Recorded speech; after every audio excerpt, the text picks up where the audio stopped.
नमस्कार, मैं हूं सुनील नारनोलिया और आप देख रहे हैं क्रेडिट शिक्षा सरोकार सीजन 3 का बेहतरीन कार्यक्रम।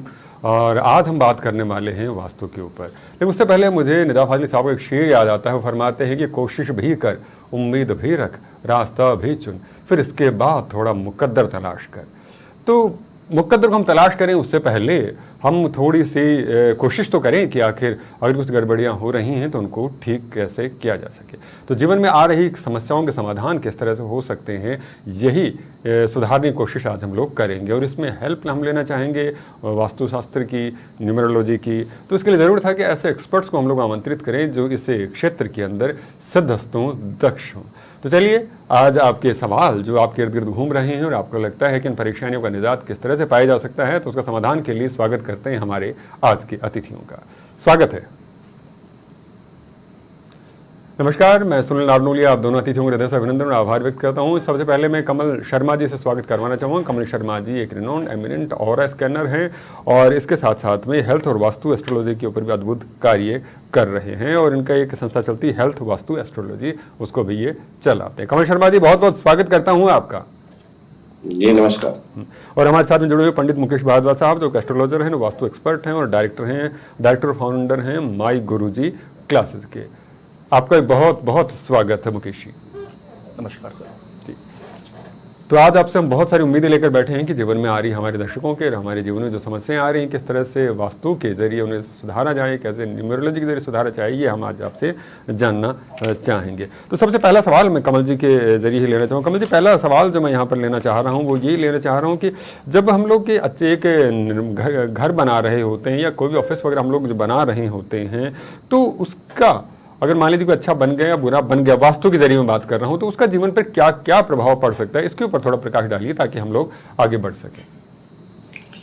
जीवन में सर सबसे पहले नमस्कार। मैं कुछ कहना चाहूंगा। जिनकी नजदीकियां अपने बूढ़े माँ बाप से होती है, उनके आज और कल दोनों सुनहरे होते हैं सर। सुंदर बात, और बड़ी बात। हाँ, और इसमें सबसे पहला कि भवन निर्माण के अंदर में अगर मुख्य द्वार सबसे अच्छा हो, उससे बेहतर कुछ हो नहीं सकता है। और मुख्य द्वार के अंदर में होता क्या है कि पहला पूरब से अगर मुख्य द्वार हो, तीसरे नंबर का, पूरी पृथ्वी हमारे 9 खंड में है, भागवत में भी दिया हुआ है।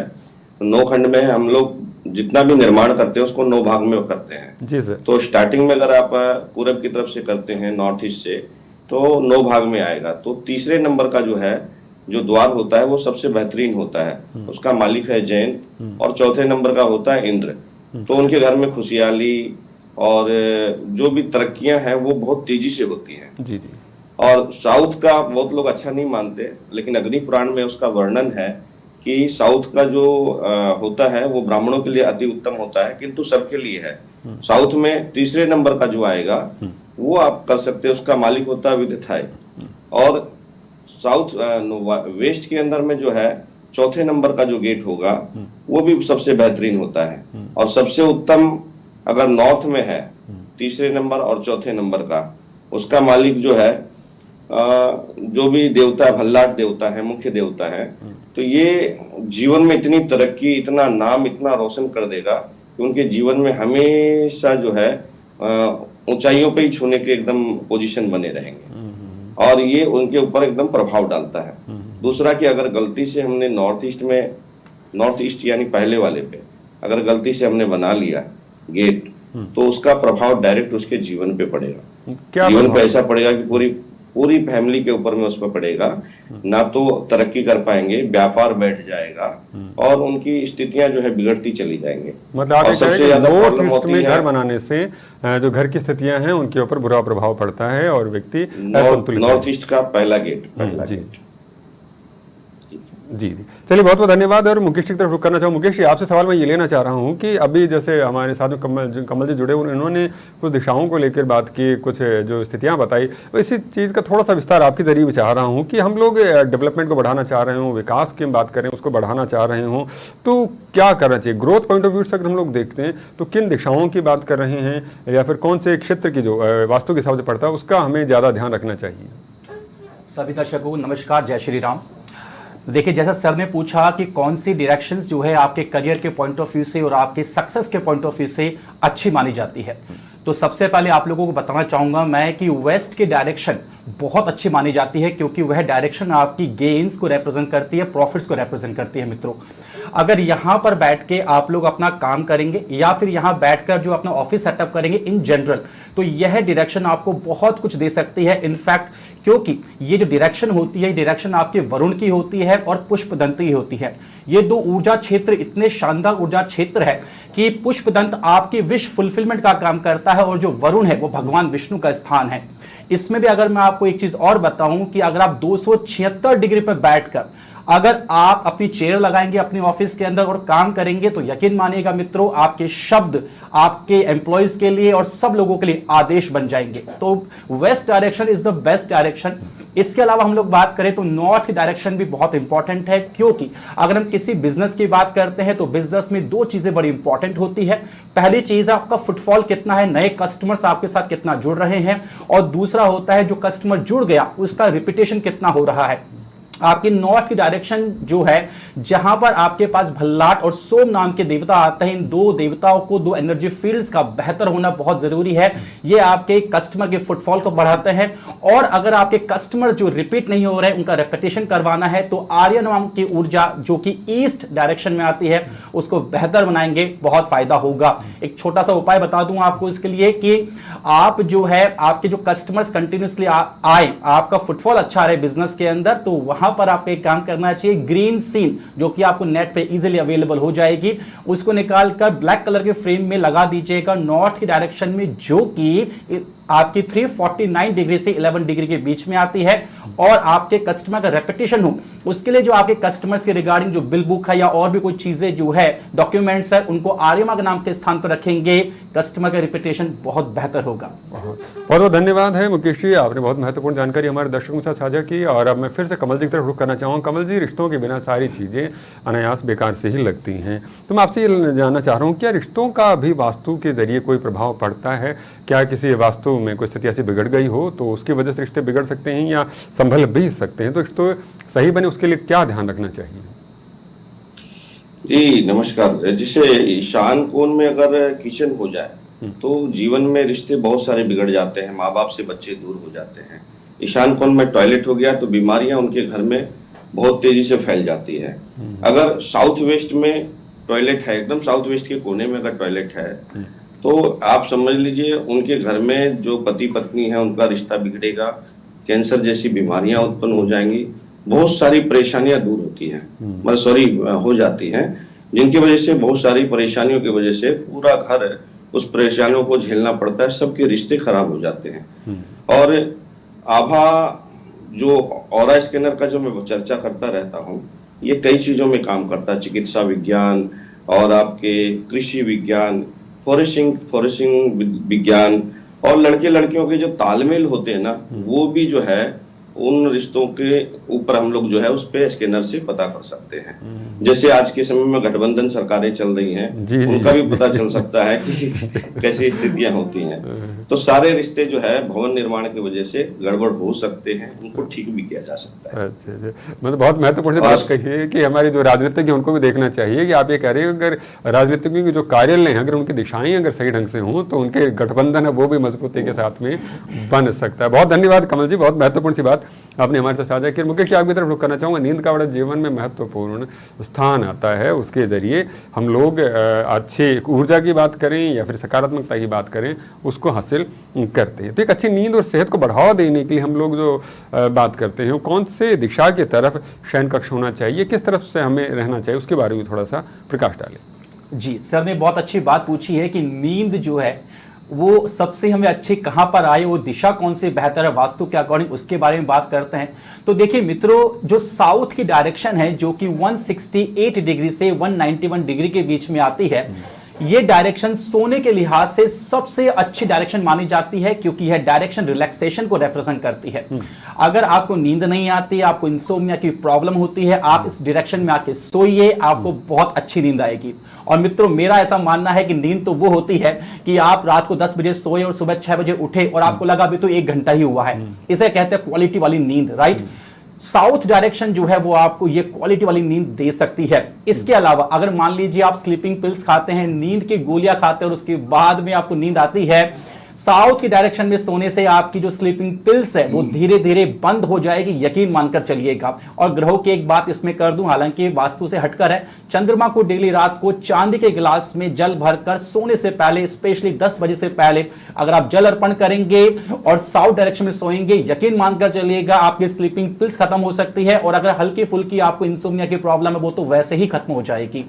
इसके अलावा और डायरेक्शंस की बात करें तो बाकी डायरेक्शंस जो होती है वो आपकी प्रोफाइल पे डिपेंड करती है कि आपकी प्रोफाइल क्या है, आप क्या काम करते हैं, उसके अकॉर्डिंग दिशाओं का चयन होता है। एक एग्जांपल देके बता दूं आपको मैं कि अगर आपका काम स्किल्ड जॉब है, आप ऐसा कोई काम करते हैं जिसमें स्किल की बहुत रिक्वायरमेंट है, जैसे मान लीजिए आप किसी एड एजेंसी में काम करते हैं या आपकी खुद एड एजेंसी है, तो वहां तो स्किल बहुत जबरदस्त चाहिए। मान लो आपको ये गिलास ही बेचना है तो उसके लिए आपको जो है कितना जबरदस्त लेवल का आपको क्रिएटिविटी आपको चाहिए होगी, स्किल चाहिए होगी, तो फिर आपको साउथ वेस्ट डायरेक्शन में सोना चाहिए। इसके अलावा मान लीजिए आपको ऐसा लगता है कि जीवन में आपके पास में अपॉर्चुनिटीज नहीं आ पा रही, आपको वो चाहिए, तो आपको नॉर्थ की डायरेक्शन में सोना चाहिए, जो कि आपका 349 डिग्री से 11 डिग्री के बीच में आता है। और अगर आपको जनरल हैप्पीनेस चाहिए, आपको लगता है ऐसा लाइफ में कि कुछ नहीं चाहिए, बस एक खुशी चाहिए, मन की खुशी, सुकून मिलना चाहिए, तो ईस्ट नॉर्थ ईस्ट की जो डायरेक्शन होती है वो बेस्ट डायरेक्शन मानी जाती है। वहां पर आप निश्चित रूप से अपना बेडरूम बना सकते हैं मित्रों। बहुत बहुत धन्यवाद उदय भानुवंश का एक शेर याद आ गया कि मन में अगर सपने नहीं होते तो हम कभी चांद पर नहीं होते। और मुझे लगता है कि मुकेश जी की जो बातें हमारे साथ आई हैं, जो इन्होंने हमें तरीके बताए हैं, जो उपाय बताए हैं, उनका अनुसरण करके हम लोग बहुत अच्छी सी नींद ले सकते हैं, गहरे सपने ले सकते हैं और ज़िंदगी में सफलता का शिखर है वो चूम सकते हैं। तो सब आबाद हो, सब खुशहाल हो, इसी बात को लेते हुए अगला सवाल मैं हमारे साथ जुड़े कमल जी से लेना चाहूँगा। कमल जी, सवाल मैं ये लेकर आना चाह रहा हूँ, लिविंग रूम बड़ा महत्वपूर्ण है कि आप जब आते हैं पूरे दिन की थकान कहीं अपने आप की एक बार से फिर से रिजॉइस होने का जो प्रक्रम है वो सारा का सारा आप अपने लिविंग रूम के अंदर जाके कर रहे होते हैं, तो उसके ऊपर क्या प्रभाव होता है? दिशाओं की हम बात करें या फिर और जिस वास्तु की हम लोग बात करें, उसे कैसे होता है और अगर हमें उसको बेहतरी के लिए क्या करना चाहिए, उसके ऊपर प्रकाश डालें थोड़ा सा। पूरी पृथ्वी जो है नॉर्थ की तरफ 23.5 डिग्री झुकी हुई है, तो इसलिए हम लोग हमेशा कहते हैं कि नॉर्थ डाउन होना चाहिए और साउथ वेस्ट ऊंचा होना चाहिए। साउथ वेस्ट अगर ऊंचा होगा तो इसमें आप निश्चित मान के चलिए कि उसके घर में बहुत सारी परेशानियां नहीं होंगी, आनंद से रह सकते हैं। दूसरी बात कि अगर ऑरा के सिस्टम से अगर हम बात करें, अगर नींद अच्छी नहीं आ रही है, साउथ वेस्ट में परेशानियां बढ़ रही हैं, तो ऐसी स्थिति में हमको क्या करना चाहिए? वो एनर्जी का जगह है, वो एनर्जी का इतना बढ़िया जगह है कि नींद लेने से एनर्जी उनकी बॉडी में पूरा एकदम आएगा ही आएगा। बट नीचे की जमीन की अगर एनर्जी खराब है, जियोपैथिक लाइन है या कोई बैड एनर्जी है, तो उसके लिए एकदम सबसे बेहतर है कि आप 2 रॉड लगा सकते हैं। हेल्थ वास्तु का रॉड है वो लगा सकते हैं, मन्नन मूर्ति जी का रॉड है वो लगा सकते हैं, उससे उनकी एनर्जी एकदम बिल्कुल ठीक हो जाएगी, ये निश्चित है, आप मान के चलिए। और जिनके घर में अगर तकलीफ है फिर भी नहीं ठीक हो रही है, तो रूम को पूरा व्हाइट करके रखना चाहिए, पूरा मतलब पेंट जो लगाना है वो व्हाइट लगाना है, और राधा कृष्ण का फोटो लगाना चाहिए, या फिर जो है तोता हो उनका जोड़ा, तोता तोती का, या फिर जो है मैना की जो होती है ना पंछियों का, उनका जोड़ा का फोटो जरूर लगाना चाहिए। उनसे रिलेशनशिप बहुत अच्छा हो जाता है, बेहतरीन है वो। जी जी जी, बहुत बहुत धन्यवाद, बहुत महत्वपूर्ण उपाय हैं। और मैं फिर से एक बार मुकेश जी की तरफ रुख करना चाहूँ। मुकेश जी, सवाल ये लेकर आना चाह रहा हूँ कि जीवन में कहते हैं अर्थ के ऊपर अर्थ के बिना सब अनर्थ है। बात कर रहा हूँ धरती की और बात कर रहा हूँ वित्तीय संसाधनों की। वित्तीय संसाधनों के लिए ज़रूरी है कि हम रोजगार की तरफ ध्यान दें और वो हमारे सकुशलता से सही तरह से चलता रहे। उसके लिए किन वास्तु जो कहूँ उपायों का ध्यान रखना चाहिए, किन वास्तु दोषों से बचना चाहिए कि जिसके ज़रिए सारी चीज़ें बन रही, क्योंकि ये मनी फ्लो है, कैश फ्लो जब रुक जाता है तो उस समय सारी चीज़ें बिगड़ जाती हैं और फिर ना रिश्तों में बनती है और ना ही जीवन में बनती है। बताएं जी। देखिए, सर ने बात कही है कि कैसे फिनेंशियल कंडीशन को हम लोग बेहतर बना सकते हैं मित्रों। तो अगर हम लोग फिनेंशियल कंडीशन की बात करें, जो आपकी आर्थिक स्थिति है, सर ने जैसा कहा कि अर्थ नहीं तो सब कुछ अनर्थ है, आपके घर की जो साउथ ईस्ट की डायरेक्शन होती है वो लक्ष्मी का स्थान होता है, फाइनेंशियल चीजों का स्थान होता है। अगर आपको ऐसा लग रहा है कि आपके पास में लिक्विडिटी की कमी है, भले प्रॉपर्टी आपके पास बहुत हो, वो एक अलग बात हो गई, लेकिन अगर मान लीजिए मैं कहूँ आपको आज आपको 100 रुपए खर्च करने हैं और आपको सोचना पड़ जाए, इसका मतलब कहीं ना कहीं कैश क्रंच तो हुआ है, लिक्विडिटी का इश्यू तो हुआ है। आपको सबसे पहले अपने घर की साउथ ईस्ट की डायरेक्शन को चेक करना चाहिए कि कहीं वहां पर अंडरग्राउंड वाटर टैंक तो नहीं है। कुल मिला के बात यह है कि वहां पर वाटर एलिमेंट नहीं होना चाहिए, चाहे ब्लैक, ब्लू और डार्क ग्रे कलर के रूप में वहां पर नहीं होना चाहिए। अंडरग्राउंड कुआं, बावड़ी, कुछ भी स्विमिंग पूल भी वहां पर नहीं होना चाहिए, और वहां पर जो है कोई भी चीज वेवी शेप की जो होती है वो वहां पर नहीं होनी चाहिए।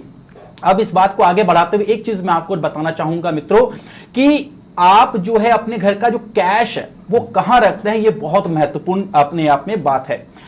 अगर मैं आपको बताऊं कि सबसे अच्छी दिशाएं कौन सी होती है कैश रखने की, तो उसमें सबसे बेस्ट डायरेक्शन जो है वो आपकी नॉर्थ की डायरेक्शन ही होती है, क्योंकि मनी को ही रिप्रेजेंट करती है, जो कि 349 से 11 डिग्री के बीच में आती है।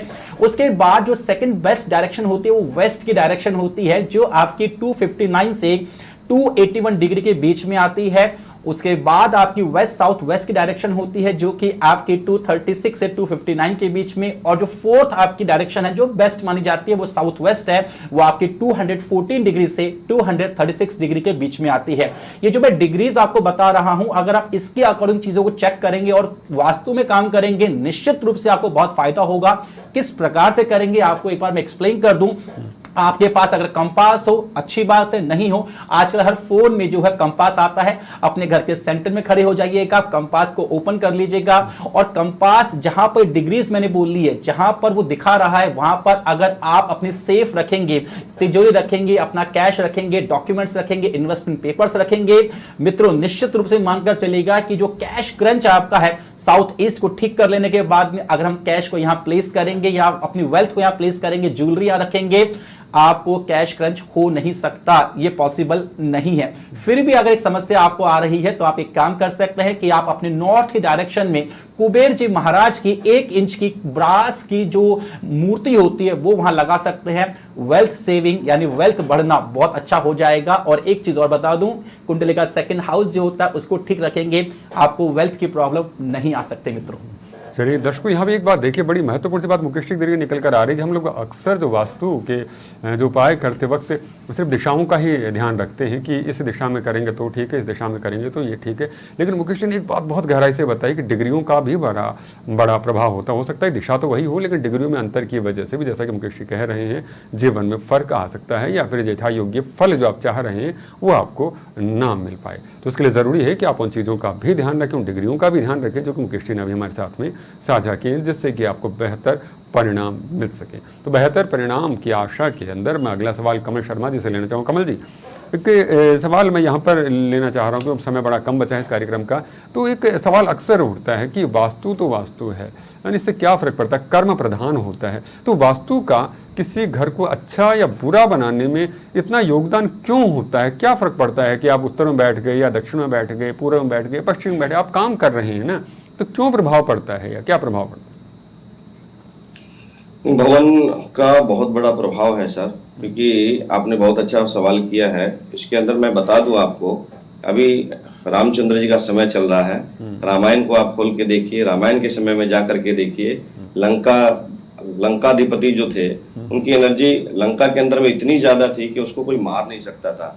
तो ध्यान दिया जाए एक बात के ऊपर में कि पूरी लंका को जलाने के बाद ही रामचंद्र जी उस पर आक्रमण किए थे, तभी वो लंका विजय कर पाए थे। और अभी भवन निर्माण का प्रमाण मैं आपको दे दूं, कुछ ही समय पहले एक राज्य के मुख्यमंत्री ने बड़ा अच्छा शीश महल बनाया था, बहुत बड़ा, जिसमें शीश महल बनाने से कुछ गलतियां हुई वास्तु के अंदर में और वो सीधे जेल पे चले गए। और अभी हमारे प्रधानमंत्री जी ने भी भवन निर्माण कराया है, तो उनका टारगेट जो है वो भी पूरा हुआ, क्योंकि उन्होंने भवन निर्माण के अंदर में कोई कमी नहीं रखी है। एक भवन निर्माण जीवन को बदल सकता है, एक भवन निर्माण जीवन को बर्बाद कर सकता है। अगर गलतियां हो गई तो आप ये समझ लीजिए कि जीवन में बहुत सारे परिवर्तन हो जाएंगे, उनकी सारी प्रॉपर्टी भी जा सकती है और जेल भी जा सकती है। कमल जी, ऐसा प्रभाव पड़ता क्यों है? सवाल मेरा वो था कि ऐसा प्रभाव पड़ता क्यों है, क्या वजह पड़ता इसलिए है, उसका वजह है कारण कि पूरी पृथ्वी पे हम अगर हम भ्रमण करें पूरे पृथ्वी के ऊपर में, ब्रह्मांड के ऊपर में भ्रमण करें तो ब्रह्मांड से घूमते हुए हजारों लाखों ऐसे ऐसे वो हैं आपके ग्रह हैं जो पृथ्वी से भी बड़े हैं। जी। धरती पे जब हम आते हैं तो आप मैं एक चीज बहुत अच्छा बताता हूँ। आप धरती पे जब आइए तो वेस्ट बंगाल पे आइए, एशिया का सबसे बड़ा मंडी था, बड़ी बड़ी कंपनियां थी आजादी से पहले, जी, बिल्कुल। ब्रिटानिया हो गई, टाटा कंपनी हो गई, कई सारी कंपनियां थी जी। और बड़ी बड़ी कंपनियां 70 कंपनियों ने अपनी जीवन का यहाँ से स्टार्ट किया और बहुत बड़ा बिग काम करते थे। एशिया का सबसे बड़ा मंडी था। और भारत के नक्शे में जब हम जाते हैं तो जब बांग्लादेश अलग हुआ, हिंदुस्तान और पाकिस्तान जिस समय हुआ था, बांग्लादेश अलग हुआ, तो भारत के नक्शे में पूरब के ईस्ट से नॉर्थ ईस्ट कट जाने की वजह से बंगाल में पूरा समय बर्बाद हो गया। लोग जो अरबोपति थे धीरे धीरे धीरे धीरे सारी कंपनियां भाग गई। वो प्रभाव वास्तु का सारा हमारे नक्शे पे भी पड़ता है, भारत में भी पड़ता है, शहर में भी पड़ता है, चाहे कलकत्ता हो या मुंबई हो। मैं तो हर आदमी से कहता हूं कि अगर उनको पॉजिटिव होना है तो अपने घर का, अपने व्यापार स्थान का नॉर्थ ईस्ट को जरूर अच्छा करके रखिए, क्योंकि नॉर्थ ईस्ट अगर गड़बड़ हो जाएगा तो वो वास्तु का असर है, पूरा सब कुछ गड़बड़ हो जाएगा। क्योंकि एक अच्छा आदमी अच्छी चीजों को कर सकता है, एक पागल आदमी पागल की तरह करेगा। यानी आप ये कह रहे हैं कि नॉर्थ ईस्ट अगर गड़बड़ होगा तो फिर उससे सभी जगह समस्याएं आने लग जाएंगी। उसमें जो रहने वाला है, जो भी उसका मुखिया है, उसको समस्याएं होंगी। आप यही कहना चाह रहे हैं, तो इसका मतलब नॉर्थ ईस्ट को ज्यादा ध्यान दें। ठीक समझ पा रहा हूं मैं? जी जी जी, बहुत बहुत धन्यवाद है। और अब एक मेरे ख्याल से एक समय के लिहाज से ये आखिरी सवाल इस कार्यक्रम का जो मुख्यश्री की तरफ लेकर आना चाहूँ। मुख्यश्री, बर्थ चार्ट का भी एक अपना महत्व कहा जाता है एस्ट्रोलॉजी के अंदर, तो उसका क्या प्रभाव पड़ता है और किस तरह से होता है, उसके ऊपर भी हमें थोड़ा सा बताएं। क्या प्रॉस्पेरिटी उस बर्थ चार्ट से भी जिंदगी में आ सकती है या फिर वो कर्मों के ऊपर ही निर्भर करती है? बिल्कुल सर, जैसा सर ने कहा कि कर्म प्रधान है कि नहीं है, तो कर्म भी प्रधान है। और मैं आपको एक बात कहना चाहूंगा मित्रों कि मेरे अकॉर्डिंगली भाग्य नाम की कोई चीज होती ही नहीं। आपके जो कर्म आप करते हैं, अच्छे या बुरे, वो कर्म जब अपना असर नहीं दिखाते उस पर्टिकुलर मोमेंट तो इकट्ठे हो जाते हैं और वही भाग्य के रूप में आपको मिलते हैं। एक प्रश्न और आया था यहाँ पे कि अगर सब कुछ भाग्य में लिखा हुआ है तो हम लोग कर्म क्यों करें? बिल्कुल ठीक बात है। अगर आज आपके भाग्य में लिखा हुआ है कि आज आप खाना खाकर सोओगे तो आप निश्चित रूप से खाना खाकर सोओगे। अगर आज आपके भाग्य में लिखा हुआ है कि आपको कार मिलेगी तो निश्चित रूप से कार मिलेगी, ये पक्की बात है। फिर इसमें कर्म का रोल क्या हुआ, मैं समझाता हूं आपको मित्रों कि अगर आज आपके भाग्य में लिखा हुआ है कि आप बिल्कुल खाना खाकर सोओगे तो ये आपका कर्म तय करेगा कि सूखी रोटी खाकर सोओगे कि 56 भोग खाकर सोओगे।